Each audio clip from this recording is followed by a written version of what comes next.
What's up, everybody? It's day 13 of 75 Hard. I just finished my outdoor workout.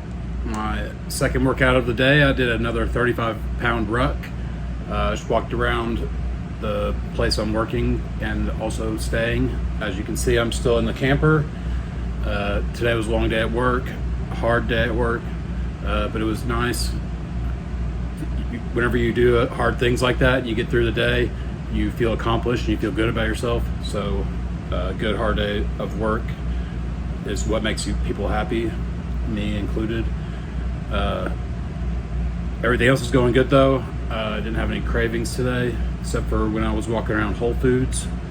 I started trying to find something that would not necessarily be bad, but still be on a diet. But then, obviously, that would be nothing if you're doing it correctly.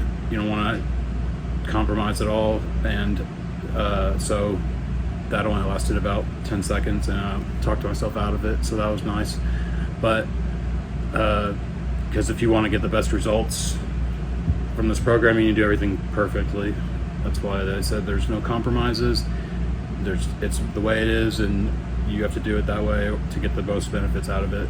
You can do it however you choose, but to get the best benefits and to be able to say that you actually completed it correctly, you want to do it the way it says and do the workouts as you're supposed to do them, and separate, not back to back, and don't be putting sauces on your foods and macaroni and cheese isn't on a diet, unless, I guess there's maybe some of you know how to make things to where they might fit, but I'm not going to trust something from Whole Foods that just somebody else made. It's probably still has chemicals in it.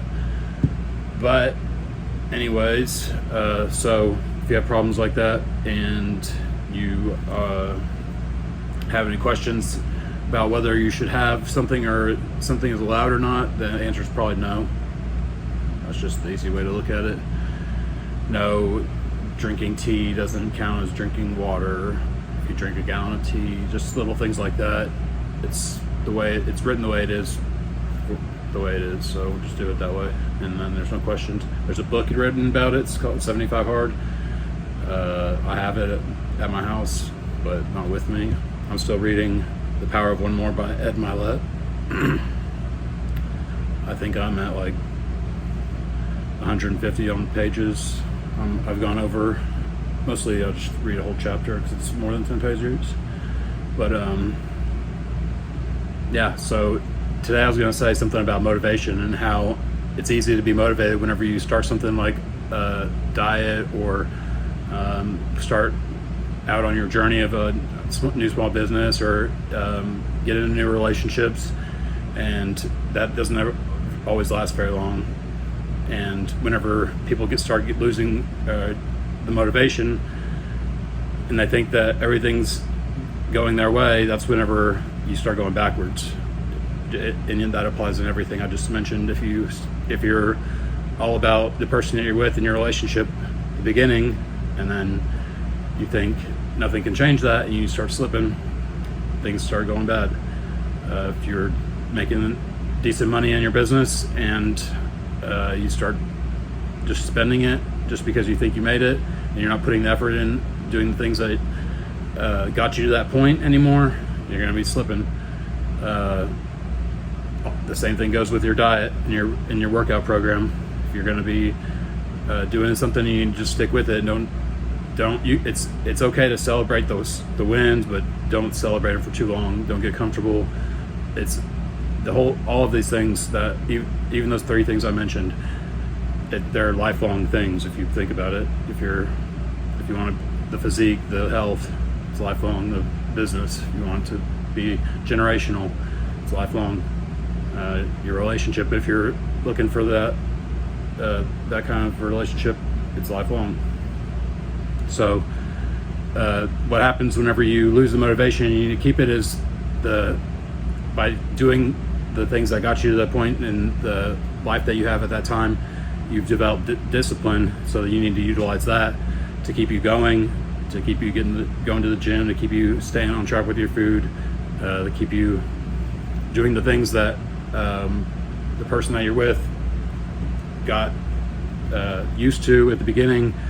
Don't be fake. Don't act a certain way. Part of this program is, like I always say, is getting yourself to do the things that you don't always want to do.